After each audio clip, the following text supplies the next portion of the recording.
The rain hammered against the studio windows as Maya bent over her drafting table, the blue light from her desk lamp casting shadows across the architectural rendering. She'd been perfecting for hours. It was past midnight in the university's design building and she should have gone home long ago. But home meant her cramped apartment and the suffocating weight of expectations. She couldn't seem to escape. At 24, Maya Chen had built her entire life around becoming the architect her parents always dreamed. She'd be straight A's, prestigious internships, a promising future at her father's firm in Shanghai waiting for her after graduation. Everything mapped out, measured, precise. Just like the building she designed, everything except this. The studio door opened with a soft click, and Maya didn't need to look up to know who it was. She'd memorized the sound of those footsteps weeks ago, confident, unhurried, purposeful. Still here?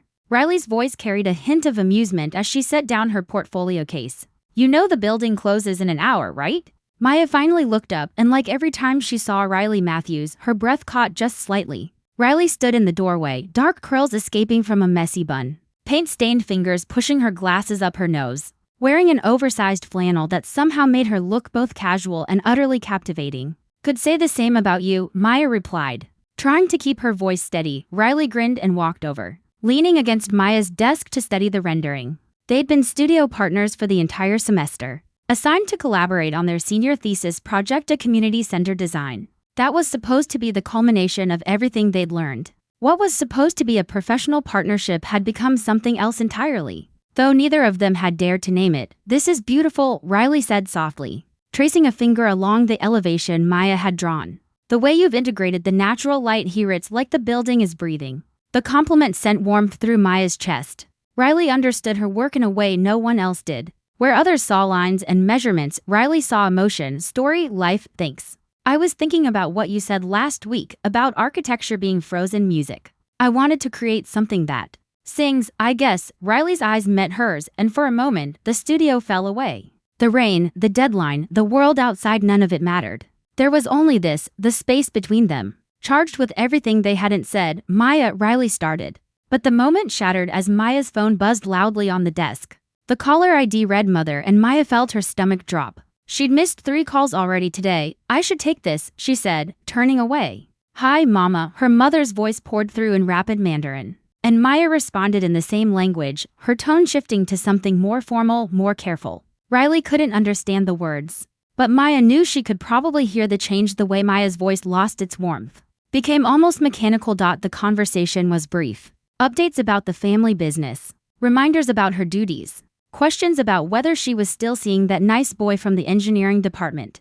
Her mother had introduced her to over winter break. Yes, Mama, yes, we've been meeting for coffee. Yes, I'll see him again soon. I need to go, I'm working on my thesis. I love you too. When she hung up, the silence felt heavier than before. You're dating someone? Riley's voice was carefully neutral, but Maya could hear the hurt underneath. It's not, it's complicated. Maya ran a hand through her hair, frustration building in her chest. My parents introduced us. They think we're perfect for each other, and what do you think? Maya couldn't answer, because the truth was sitting right in front of her, wearing a paint-stained flannel and breaking her heart without even trying. He's nice, Maya finally said, the words tasting like ash. He's everything they want for me. That's not what I asked. Riley stood up, gathering her things with movements that were just a little too quick, a little too sharp.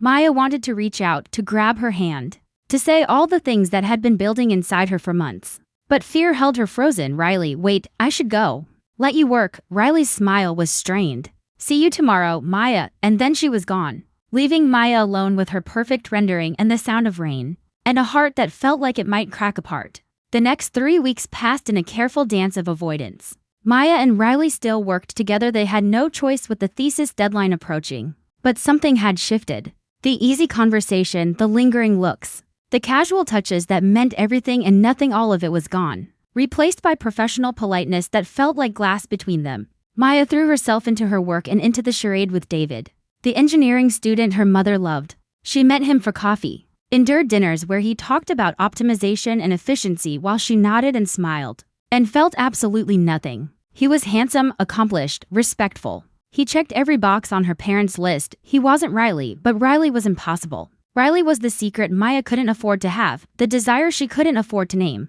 Maya had grown up in a traditional family where certain things simply weren't discussed. Love was practical, marriage was strategic. And feelings that didn't fit the plan were to be controlled, redirected, forgotten. Except Maya couldn't forget. She couldn't forget the way Riley's laugh made her feel like she was flying. Couldn't forget how their hands had brushed while reviewing blueprints and Maya had felt that touch 4 hours afterward. Couldn't forget the morning Riley had brought her coffee without being asked, somehow knowing exactly how Maya liked it: 1 sugar, extra cream. Served in Maya's favorite mug that she kept in the studio. Small things, everything. It was a Thursday afternoon when everything changed.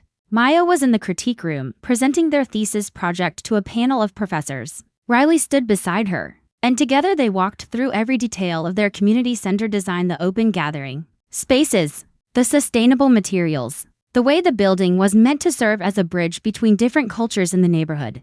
"This is exceptional work," Professor Martinez said, studying their models. "The collaboration here is evident. You two have created something with real heart. That's rare in student work." Maya felt a flush of pride, but also a deep ache. They had created something beautiful together. But soon they'd graduate, and this partnership would end. And Maya would go back to Shanghai and marry someone appropriate and spend the rest of her life wondering what might have been. After the presentation, as they packed up their materials, Riley finally broke the silence that had been stretching between them. "We did good work," she said softly. "We did," Maya agreed. "Maya." Riley paused, seeming to struggle with something. "Can we talk?" "Really talk, not here. Somewhere private." Maya's heart hammered.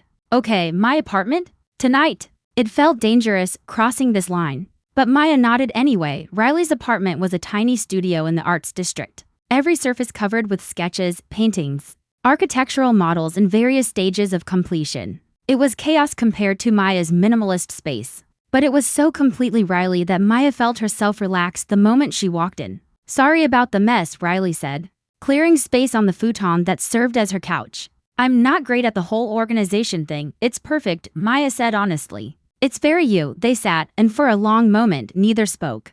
The silence stretched, taut as a wire. "I can't do this anymore," Riley finally said. And Maya's heart stopped. "I can't pretend I don't feel what I feel. I know it's complicated for you. I know your family, your culture, your future, it's all mapped out. But Maya, I'm in love with you. And I think you might feel the same way." The words hung in the air between them, and Maya felt like she was standing on the edge of a cliff. She could step back, deny it, protect the life she was supposed to live. Or she could jump. "You're right," Maya whispered. "It is complicated." "That's not a no." "It's not a no." Maya looked up, meeting Riley's eyes. "Riley, I've never felt this way about anyone. When I'm with you, I feel like I can breathe.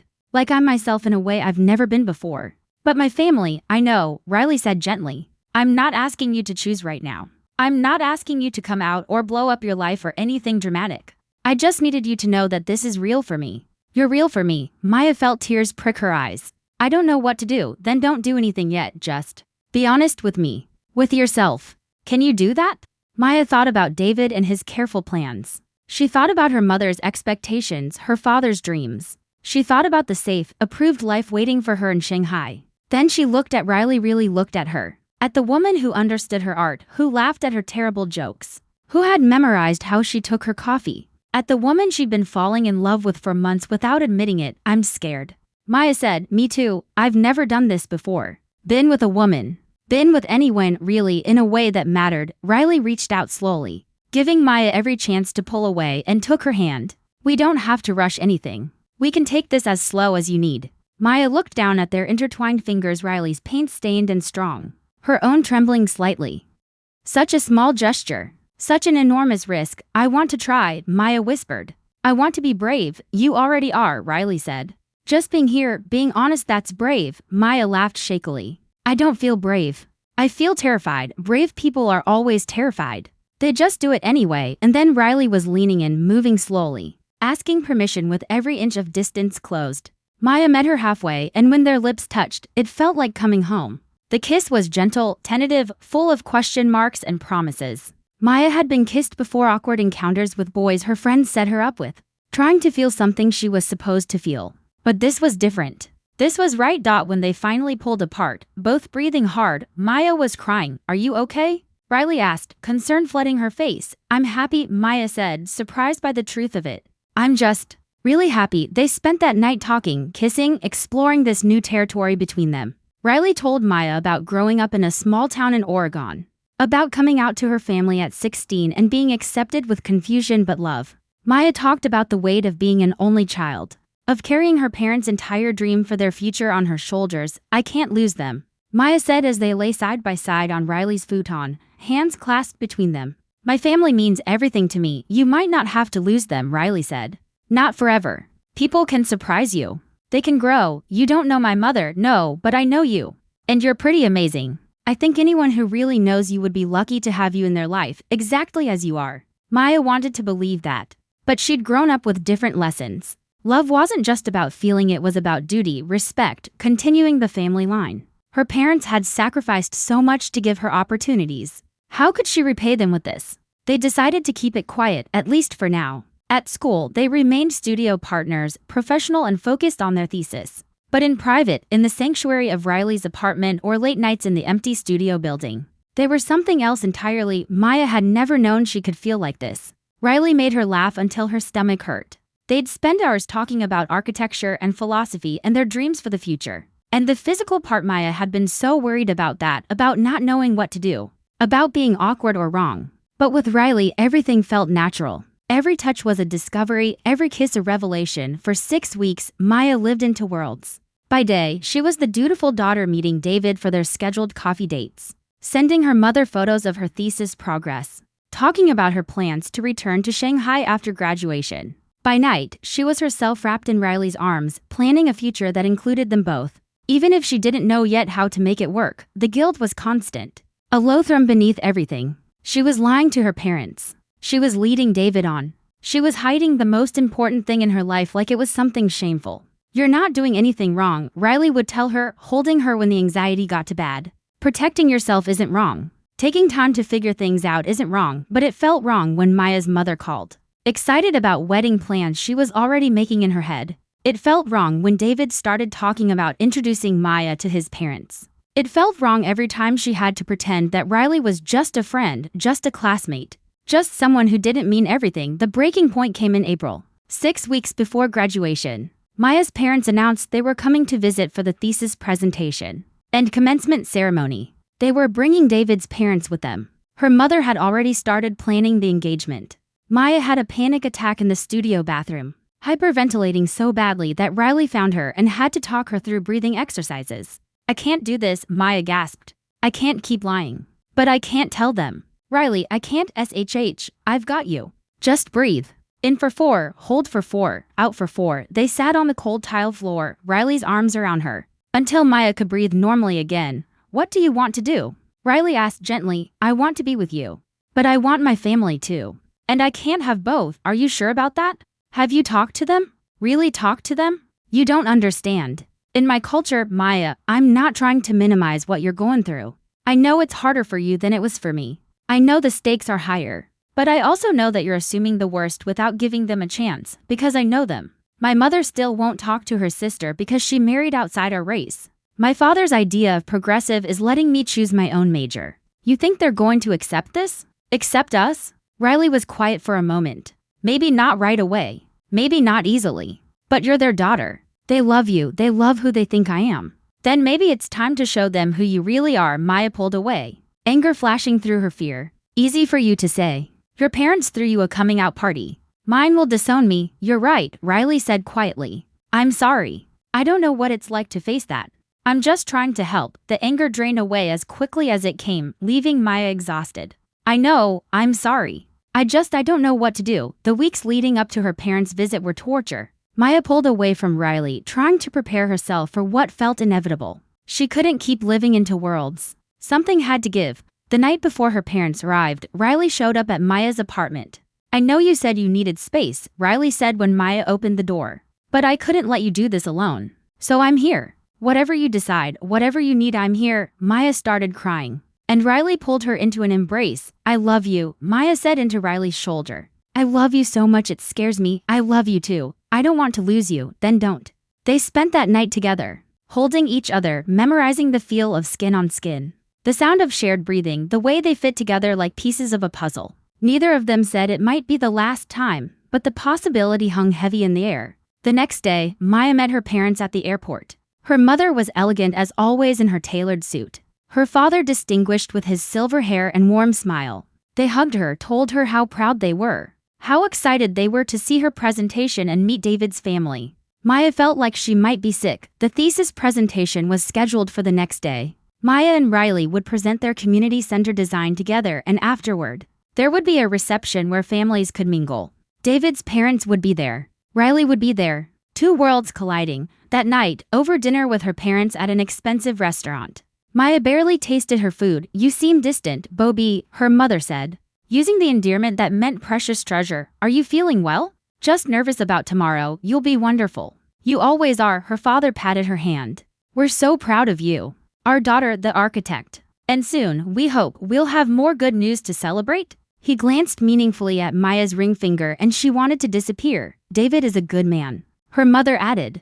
"His parents are very pleased with the match. Your father and his father have already discussed how you might work together in Shanghai your design skills with his engineering expertise. It's perfect. The word echoed in Maya's head. Perfect for everyone except her, Mama, Baba. Maya started, her voice shaking. "What if I don't want perfect?"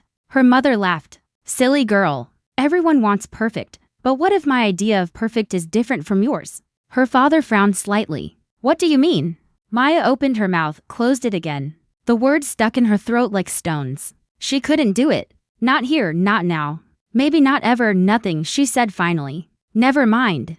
I'm just nervous." But her mother was watching her with sharp eyes. And Maya had the feeling she'd already said too much. The thesis presentation room was packed. Faculty, students, family members, everyone gathered to see the culmination of 4 years of work. Maya stood at the front with Riley, their community center model between them, and tried to focus on the presentation instead of the fact that her two worlds were about to collide. Her parents sat in the front row, her mother's designer handbag on her lap, both of them radiating pride. A few rows back, David sat with his parents, giving Maya an encouraging smile that made her stomach turn. And in the back, Riley's parents, her mom in a colorful sundress, her dad in a Hawaiian shirt, both of them grinning widely. Professor Martinez introduced them, and Riley squeezed Maya's hand briefly before they began. The presentation went perfectly. They moved through their slides in sync, finishing each other's sentences, highlighting how their different strengths had combined to create something neither could have made alone. "This project isn't just about architecture," Maya found herself saying,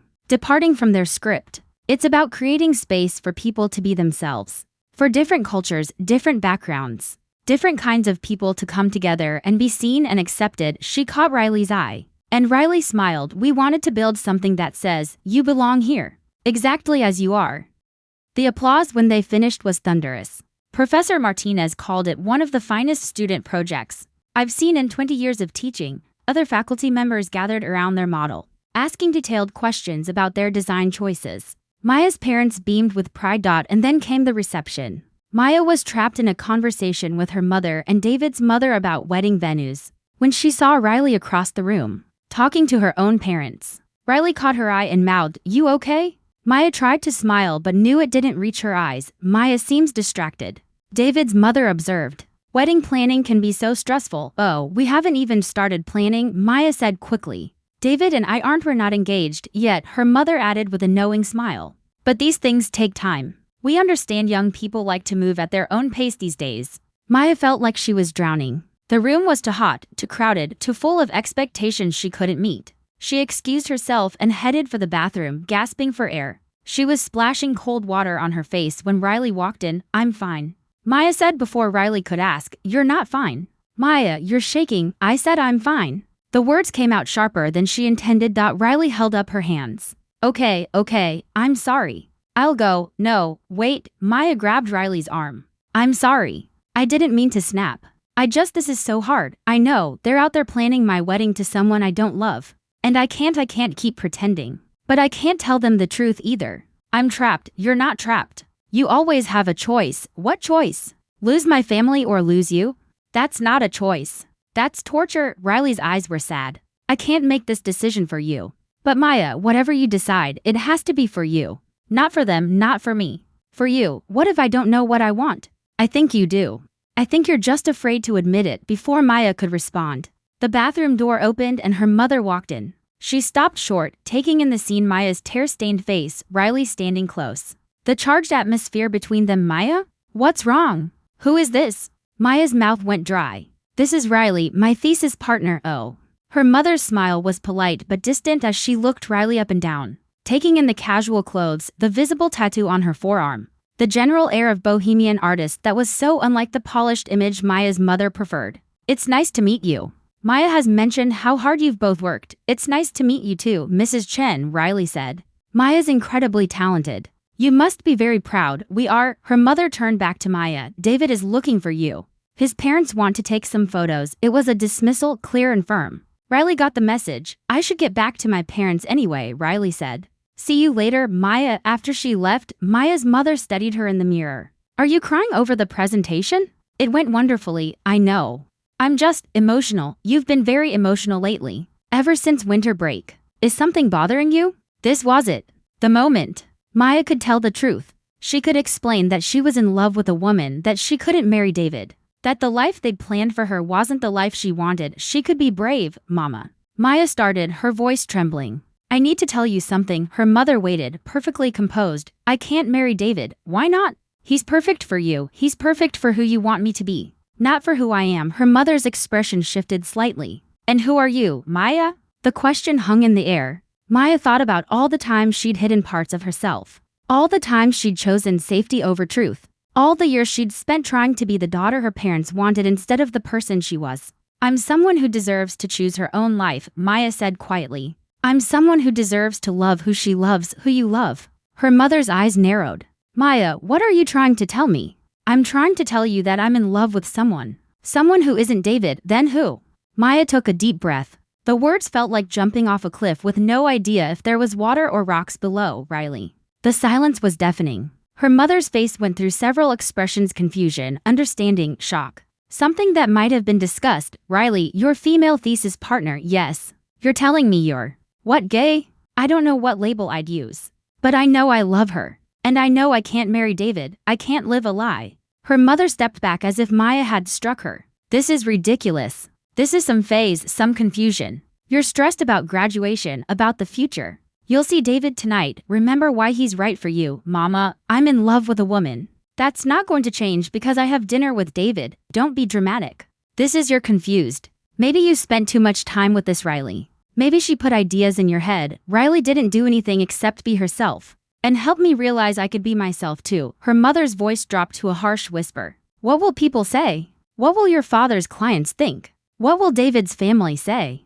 Have you thought about anyone besides yourself?" "I've thought about everyone but myself for 24 years, Maya said, surprised by the strength in her own voice. "Maybe it's time I thought about what I want." "What you want? You want to throw away everything we've built for you? The business, the connections, the future? For what? Some college romance that won't last. You don't know it won't last. I know you're making a mistake. A huge mistake that you'll regret for the rest of your life." Maya felt tears streaming down her face, but she didn't wipe them away. "Maybe, but it's my mistake to make. If you do this, if you pursue this thing with that girl, there will be consequences. Are you disowning me?" Her mother's face crumpled slightly. "I'm trying to protect you. Don't you see? The world isn't kind to people who are different. You'll face discrimination, judgment. You'll make everything harder for yourself." "I know. Then why?" "Because being with Riley makes me happier than I've ever been. Because when I'm with her, I feel like myself. And I can't go back to pretending anymore. I can't, Mama, I can't." Her mother looked at her for a long moment. "Your father will be devastated. I know. You're breaking his heart." "My heart. I'm sorry. I'm so sorry. But I have to do this." Her mother straightened her jacket, composing herself. "I need to think. We'll discuss this later. But right now, we're at your thesis presentation. We will smile, we will take photos, and we will be polite." "Understood." Maya nodded, not trusting her voice. "And Maya? Don't tell your father yet. Let me prepare him." It wasn't acceptance. It wasn't even close. But it wasn't complete rejection either. It was something. The rest of the reception was agony. Maya stood next to her parents, smiled for photos, made small talk with David's family. Her mother's smile never slipped, but her eyes were cold whenever they landed on Maya. David pulled Maya aside at one point. "Are you okay? You seem upset." "I'm fine. Just overwhelmed." "Well, get ready to be more overwhelmed. My parents want to take us all to dinner tomorrow night. They're talking about, well, I think they're going to suggest we make things official." Maya's stomach dropped. "David, we need to talk." "Sure, what's up?" She looked at him, this kind, decent man who deserved someone who could love him the way he deserved. Someone who wasn't her. "Can we talk somewhere private? After this?" His smile faltered. Okay, that sounds serious. It is. After the reception. After her parents went back to their hotel and Riley left with her family, Maya met David at a quiet coffee shop. She told him the truth, all of it. That she'd never felt romantically about him, that her parents had pushed the relationship, that she was in love with someone else. She didn't say Riley's name. She didn't tell him it was a woman. But she was honest about everything else. To his credit, David took it well. He was hurt, confused, but ultimately understanding. I wish you'd told me sooner, he said. I thought we had something real. I'm so sorry. You deserve someone who loves you. Who chooses you. I'm not that person. No, he agreed sadly. You're not. They parted as friends, or at least not enemies. Maya felt the relief of one less lie, one less person she was hurting with her pretense. That night, Riley called. How did it go? I told my mother. About us. Silence. Then, what did she say? She's upset. She thinks I'm making a huge mistake. She's disappointed. But she didn't disown me. Not yet, anyway. Maya, I'm so sorry. Don't be. You were right. I needed to be honest. I needed to choose myself. What happens now? I don't know. My father doesn't know yet. There's going to be a big conversation. It's going to be awful. But Riley? I told David too. It's over. Whatever happens with my parents, I'm not pretending anymore. You're amazing. You know that? I'm terrified. Terrified is okay. I'll be here. Whatever you need. Can you come over? I'm already on my way. The conversation with her father happened 2 days later. Her mother had spent those days in strategic planning mode, which Maya recognized as her way of processing. She'd stopped talking about David, stopped pushing the wedding narrative. But she hadn't warmed up either. They met at Maya's apartment, all three of them. Her father looked confused, clearly briefed by her mother but not fully understanding what this was about. Your mother says you have something important to tell me, he said gently. Something that couldn't wait until we returned home. Maya had rehearsed this 100 times in her head. She'd written speeches, planned arguments, prepared for every possible reaction. But now, sitting across from her father with his kind eyes and expectant expression, all those words disappeared. Baba, I'm gay, she said simply. I'm in love with a woman. Her name is Riley and she's my thesis partner. We've been together for 3 months. I'm sorry I didn't tell you sooner. I'm sorry if this disappoints you. But I can't marry David. I can't live the life you planned for me. Her father sat very still. The silence stretched out, painful and long. Say something, her mother prompted. Don't just sit there. I'm thinking, her father said quietly. Then, to Maya, are you happy? Of all the questions Maya had expected, that wasn't one of them. What, with this woman, Riley, are you happy? Yes, very happy. And you love her? More than I knew I could love anyone. Her father nodded slowly. Your mother is worried about your future. About what people will say. About how hard this will make your life. I know, she thinks I should be angry. That I should forbid this, maybe even cut you off financially until you come to your senses. He made air quotes around the phrase. Maya's heart sank. And what do you think? I think, he paused, choosing his words carefully. I think I spent 30 years building a business so my daughter could have choices. So she could have freedom. It would be hypocritical of me to deny you that freedom now. Just because you're choosing something I didn't expect, La Gigien, her mother started. But he held up a hand. Let me finish. Maya, I won't pretend I understand this completely. I won't pretend I'm not disappointed that you won't be taking over the business as I'd hoped. Or that you won't give us grandchildren in the traditional way. But you're my daughter. You'll always be my daughter. And if this Riley makes you happy, if she treats you well, then I want to meet her. I want to understand the life you're choosing. Maya started crying. Really? Really? He came around the table and pulled her into a hug. We'll figure this out. As a family. It won't be easy. Your grandmother will be difficult. Many of our friends won't understand. But we'll figure it out. Her mother still looked uncertain. But she reached out and took Maya's hand. I'm scared for you, she admitted.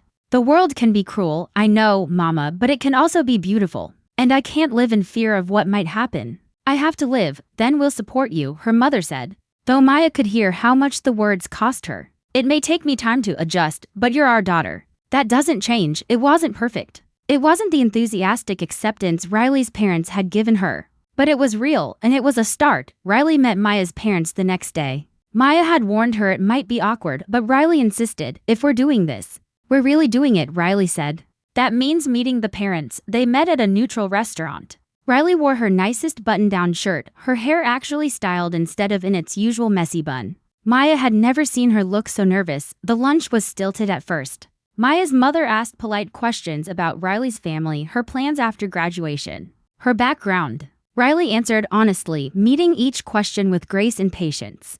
I'm planning to stay in the area, Riley said. I've been offered a position at a sustainable design firm here in the city. It's not glamorous, but it's meaningful work, and your family supports this? Maya's mother asked. They support me being happy. That's all they've ever wanted. Maya's father, who'd been mostly quiet, suddenly spoke up. What are your intentions with my daughter? Riley didn't hesitate. I love her, sir. I want to build a life with her if she'll have me. I want to support her dreams, celebrate her successes, and be there when things are hard. I can't promise it'll be easy. I know there will be challenges we'll face because of who we are. But I can promise I'll never stop choosing her. The table fell silent. Then Maya's father nodded. That's all a father can ask for. Her mother's eyes were wet. She dabbed at them with her napkin. You really love her? More than anything, Riley said, looking at Maya. She's extraordinary. Maya reached under the table and found Riley's hand, lacing their fingers together. For the first time in months, she didn't hide it. Graduation came 2 weeks later. Maya walked across the stage to receive her diploma. And when she looked into the crowd, she saw her parents. David Hood graciously accepted her invitation. And Riley's parents all sitting together, all applauding. After the ceremony, Riley's mom pulled Maya into a huge hug. Welcome to the family, sweetheart. Riley's been talking about you nonstop for months, Mom. Riley groaned, but she was smiling. Maya's mother watched this exchange with something complicated on her face. Later, when they were alone for a moment, she pulled Maya aside. I called your grandmother, she said, to tell her about you and Riley. Maya's stomach dropped, and she hung up on me. Then she called back an hour later and said she wants to meet Riley before she passes judgment. I think that's progress. That's actually shocking coming from her. She surprised me too. She said, the world is changing. Maybe I should change with it. Her mother smiled slightly. Don't expect miracles. But she's willing to try. Mama, thank you for trying. For being here. You're my daughter. Where else would I be? She paused. I've been thinking about what you said. About choosing yourself. I realized I never did that. I married who my parents chose, lived the life they mapped out. I was happy enough. But you want more than happy enough, and I think that's brave. You're brave too, Mama. This isn't easy for you, no, but loving you is easy. The rest we'll figure out. Riley's lease was ending, and Maya's apartment was bigger. So the decision to move in together felt natural. They spent a weekend packing up Riley's studio, sorting through years of accumulated art supplies and sketches. You're a hoarder, Maya teased, holding up a box of paint tubes, most of them nearly empty. I'm sentimental, Riley corrected. There's a difference. They carried boxes up 3 flights of stairs, assembled furniture, argued lovingly about where things should go. Maya wanted everything organized and minimal. Riley wanted personality and warmth. They compromised, creating a space that was somehow both clean lines with splashes of color. Organized chaos. That night, surrounded by half-unpacked boxes, they collapsed on the couch together. This is real, Maya said wonderingly. We're really doing this. Did you doubt we would? Sometimes. There were moments I thought I'd lose everything. My family, my future, you. I was so scared. What changed? Maya thought about it. I realized I was more scared of losing myself. Of living a life forever. Of being 80 years old and wondering what might have been if I'd been brave. And now? Now I'm still scared sometimes. But I'm also happy. Really, truly happy. Riley kissed her softly. Me too. 6 months after graduation, Maya and Riley got an unexpected email. Their thesis project, the community center they'd designed together, had won a National Student Architecture Award. More importantly, a nonprofit organization in the city wanted to actually build it. They want to build it, Maya said, reading the email for the 3rd time. Riley, they're offering us jobs. They want us to be the lead designers. Riley grabbed the laptop, reading over Maya's shoulder. This is insane. This is Maya. This is everything we dreamed of. They accepted immediately. The next year was a whirlwind of design development, community meetings, permitting, fundraising. Maya and Riley worked side by side, just like in school, but now with real stakes and real impact. The community they were designing for was diverse immigrants from a dozen countries, LGBTQ youth, elderly residents who'd lived in the neighborhood for decades, young families. Everyone had different needs, different dreams for what the space could be. Maya found herself thinking about those 4 walls she'd been trapped in for so long. The walls of expectation, tradition, fear. And now she was designing walls that would open up, that would create space for people to be exactly who they were. We should include a coming out room, Riley suggested during one late-night design session. A safe space specifically for LGBTQ community members. Yes, Maya said immediately. But let's not just make it one room. Let's weave that safety through the whole building. Make the entire center a place where people can be themselves. They worked that philosophy into every detail. Gender-neutral bathrooms. Flexible spaces that could accommodate different cultural practices and traditions. Natural light everywhere because everyone deserves to be seen clearly. Quiet spaces for those who needed peace. Gathering spaces for those who needed community. The design won them more recognition. Architectural magazines featured their work. They were invited to speak at conferences about socially conscious design. Maya's father even came to one of their talks, sitting in the front row, beaming with pride. "You're doing important work," he told her afterward. "More important than the commercial buildings." Iveth Community Center broke ground. On a crisp October morning 2 years after graduation, Maya and Riley stood at the construction site, watching the excavators dig into the earth, literally laying the foundation for the space they dreamed into existence. "It's really happening," Maya said, squeezing Riley's hand. "Our baby." Riley agreed. "Our first building. Hopefully not our last, definitely not our last." They watched the construction progress over the following months, visiting the site weekly, then daily as it neared completion. Maya's parents came to see it, walking through the framed-out spaces while Maya explained their vision for each room. "This is beautiful work," her mother said, and Maya could hear the genuine pride in her voice. "You two make a good team." "We do," Maya agreed, glancing at Riley. The center was scheduled to open in June, almost exactly 3 years after Maya and Riley's graduation. They planned a big community celebration, inviting everyone who'd supported the project. The night before the opening, Riley asked Maya to meet her at the construction site. "I want to see it one more time before it's officially not ours anymore," she explained.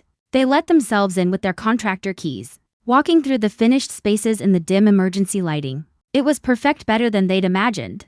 The walls they'd designed, the light they'd planned for, the spaces they'd created for people to gather, to grow, to be themselves. Riley led Maya to the central gathering space, the heart of the building. It was a circular room with a skylight above, designed to bring in natural light during the day and frame the stars at night. "Look up," Riley said. Maya looked. Through the skylight, she could see the night sky, stars visible despite the city lights. "I wanted to show you this," Riley said, "because 3 years ago, I felt like I was stuck under a dark sky, unable to see clearly. And then I met you, and suddenly everything got brighter." "Riley, let me finish." Riley took Maya's hands. "You were the bravest person I'd ever met, even when you didn't feel brave. You faced your fears, risked everything for truth, for love, for yourself. You chose authenticity over comfort. And every single day since then, you've continued to choose us." Maya's heart was pounding. She knew what was coming. "Maya Chen, you're my best friend, my partner, my favorite person in the entire world. You make me laugh, you challenge me to be better. You see the world in ways that constantly amaze me. I want to spend the rest of my life building things with you." Buildings, yes, but also a home, a family, a life full of love and truth and beautiful things. Riley pulled a small box from her pocket and dropped to one knee. "Will you marry me?" Maya was crying, nodding before she could even speak. "Yes, yes, of course yes." The ring was simple and perfect, a thin platinum band with a small diamond, designed by a local jeweler. Riley slid it onto Maya's finger, and Maya pulled her up into a kiss that tasted like tears and laughter and forever. "I love you," Maya said against Riley's lips. "I love you so much. I love you too, always." They stood there in the center of their building, in the space they'd created together, under the stars, holding each other. 3 years ago, Maya had been terrified of losing everything. Now she had everything that mattered. The community center opening was everything they'd hoped for. Hundreds of people showed up: community members, supporters, local politicians. Maya's parents, Riley's parents, even Maya's grandmother, who'd flown in from Shanghai and spent the entire event asking pointed questions about when they'd have children, maybe someday. Maya told her diplomatically, "We're focused on our careers right now. HMPH, in my day, we did both." But her grandmother had come, had acknowledged Riley as Maya's fiancé, had even been grudgingly impressed by the building. It was more than Maya had dared hope for. David showed up too, bringing his new girlfriend, a sweet engineer he'd met through work who clearly adored him. "No hard feelings?" he asked Maya privately. "None. You look happy." "I am. And you do too." "I really am." During the dedication ceremony, Maya and Riley stood at the podium together to address the crowd. 3 years ago, Maya began. "We were students with a dream. We wanted to create a space where everyone could belong, where differences were celebrated, where people could be authentically themselves. We were told it was too idealistic." Riley continued. "Too expensive, too complex, too ambitious. But this community believed in it. You believed in it. And together, we made it real." They cut the ribbon together. And as the doors opened and people flooded into the building they'd created, Maya felt a sense of rightness she'd never experienced before. This was what she was meant to do. This was who she was meant to be. And Riley was who she was meant to be with. Later, as the celebration continued, Maya's father found her standing alone for a moment, watching people explore the building. "I want to apologize," he said quietly. "For what?" "For assuming I knew what was best for you. For planning your life without asking what you wanted. For almost losing you because I was too caught up in my own vision of your future, Baba. You didn't, I did. And I was wrong. But I'm grateful you were brave enough to show me a different path. This work you're doing, this life you're building, it's better than anything I could have planned for you." Maya hugged him. This man who'd traveled so far in his thinking, who'd chosen love over tradition. "Thank you for trying," she said. "Thank you for being here, always," he promised. 5 years later, Maya and Riley stood in another construction site, this time for their own house. They'd designed it themselves, of course, a small but beautiful home with lots of light. A studio space for Riley, a home office for Maya, and a garden where they planned to grow vegetables. "Remember when you said you felt trapped by 4 walls?" Riley asked, looking at the framed-out structure. "I remember. These walls won't trap you. They'll protect you. They'll be a home, our home," Maya corrected. They'd gotten married the previous summer in a ceremony that blended both their families' traditions. Maya's mother had cried happy tears. Riley's dad had given a rambling, hilarious toast.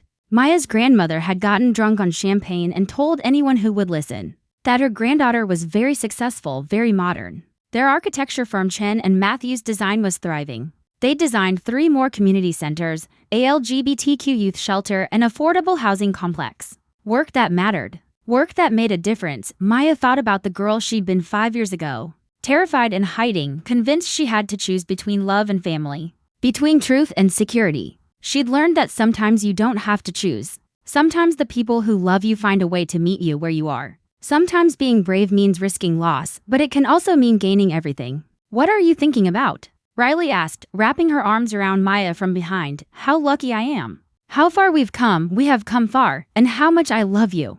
Even when I leave paint supplies everywhere." Even then, they stood there on their future foundation, literally and figuratively. And Maya felt nothing but gratitude. For the walls they'd built together. For the secrets they no longer needed to keep. For the love they'd fought for and won. For walls, no secrets. And a lifetime of possibilities ahead.